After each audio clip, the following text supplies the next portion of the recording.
everybody. Today is the 11th of June 2020. This is Rick, also known as Duke City Devil Dog. I am in Lubbock, Texas. Current time is 12:19 p.m.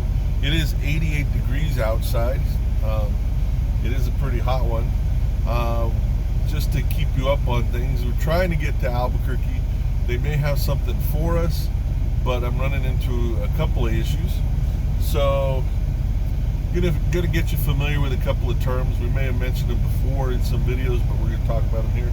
So let me tell you, for instance, so what happened is last night I made my delivery to the receiver, and turns out that some of the goods were damaged, some of the boxes were damaged, and the receiver has a decision on that. They can keep it, pay for it. They can refuse it as damaged. You know, those are the two big things. In that case, so in this case, I had 28 cases that were damaged. Don't know what happened, but 28 cases were damaged. So because of that, they refused those 28 cases. Well, that goes into a different issue. So when we have either overages, which means more product than what the customer ordered, shortages, which means less product than the customer ordered, or that and less product that what the manifest says was sent, or damages. In this case, damages. So we call that OS&D. All right. Every carrier, big carrier, has an OS&D department. What happens is once you identify that and the receiver decides what they want to do, then you got to deal with it. So what I do is I take pictures of everything, make sure all it's annotated on the paperwork, send pictures to our OS&D department, and then they have guidelines on what to do with it. Sometimes if it's a little bit, you just throw it, you know. Sometimes if it's a lot, like there have been times when a whole trailer has been turned down for various reasons, a temp spike or something like that, where the product's still good, but it just is outside what the customer wants to accept. Or in this case, somewhere in the middle where you've got 28 cases. So what usually happens is they either tell you to throw it, to dispose of it. In that case, you try to find a place to throw it out, or you can give it away. Like they allow you sometimes to give it to other truck drivers. Like one time I got a box of, I think, what was it? It was microwavable soft pretzels. In this case, I got candy, so people want candy. So I offer it out there, but I don't have the time to go out truck to truck and say, hey, you want some candy? That's a little creepy, by the way, anyway. But if people, I see people, I'll ask them or whatever and see. Or what they do on these larger things, a lot of times with 28 cases or more than 20 cases, usually what they'll do is they'll have a place for you to go donate it to, a shelter or something like that. In this case, because a lot of it is something that's not high dollar or whatever, and there's not a place that we work with here locally, they're having me dispose of it, which is just a headache because I got to find a place to throw away 28 cases of product, which some places are easier than others. In this case, where I'm at now, it's not going to be easy, so I got to do that. Then when I went to go organize it so it would be easier to throw away, when I find a dumpster or landfill or whatever to go throw this, I also have to find a place because they left one pallet, the actual wood pallet. So I got to find a place for that. But I think I found a place, somebody who they can use a pallet, so that's not an issue. But what happened is somewhere there's a plastic cover that covers the inside mechanism of the reefer, and that got torn down. And because it got torn down, now I got to go get it fixed before I do anything else. So they've got a couple possibilities to get me home, but they're time sensitive. So because of that, now I got to worry about what's going on here. So it's gonna be something to I want to try to get home today, if not early tomorrow.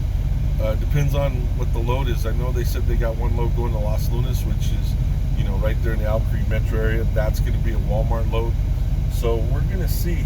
We'll see what we can do. But we got about 10 minutes before we can get running, and our first stop's going to be the ThermoKing to get them to fix this.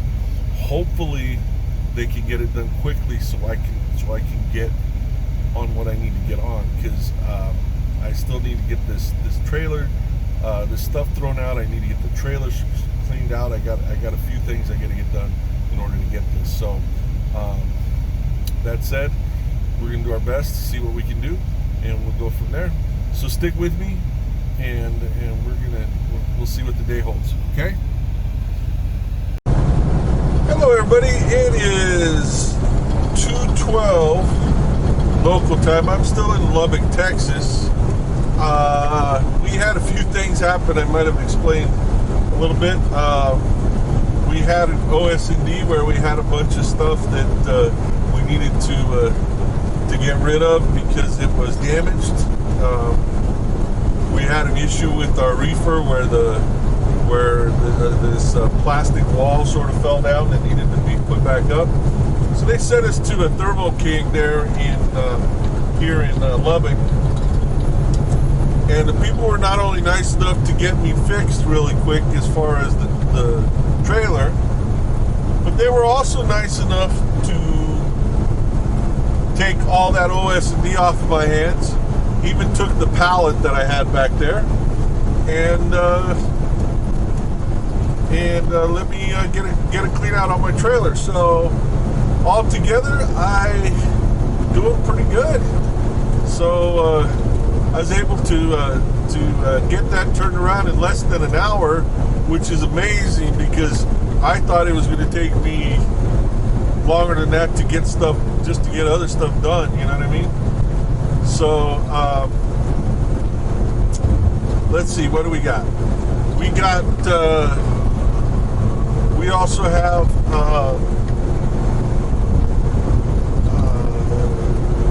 Did get a repower, so they're not deadheading us into Albuquerque. We're actually going to pick up a load here, a repower in Amarillo. That's where I'm headed right now. We're picking up this load in Amarillo. We're going to run it to Las Lunas, New Mexico, which is about the closest regular drop that we have in the Albuquerque area, and we're going to then take our time off. So we'll see what happens from there. Hopefully it doesn't take them too long to get us unloaded on tomorrow. So we'll go from there and we'll figure it out, and then we'll take our time off and spend some time with my mom and with my girls and go from there. So anyway, overall things went pretty well for what could have happened. So I'm happy about it. So it won't put us too much later anyway from what we were looking at doing, and then we'll be off until instead of off till Wednesday, we'll be off until Friday. And get a load on Friday somewhere. So anyway, we'll figure it out from there, and we'll talk to you when we pick up this load and get rolling. You guys have a good one.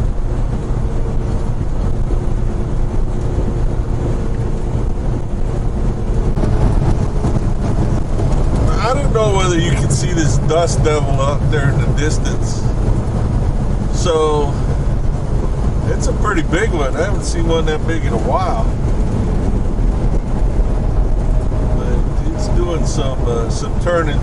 The same kind of phenomenon that creates tornadoes, at least a little bit, creates dust devils to some extent. The way that the wind blows, the circular motion, but they're usually not as intense as tornadoes. In fact, they're they're hardly ever as intense as tornadoes. I read that the fastest, or the fastest wind ever recorded in a dust devil was equivalent to the lowest grade for a tornado. But they can do some damage. They can pick up some stuff and just do some damage like that. So anyway, I just saw that out in the distance. Thought I'd share that with you.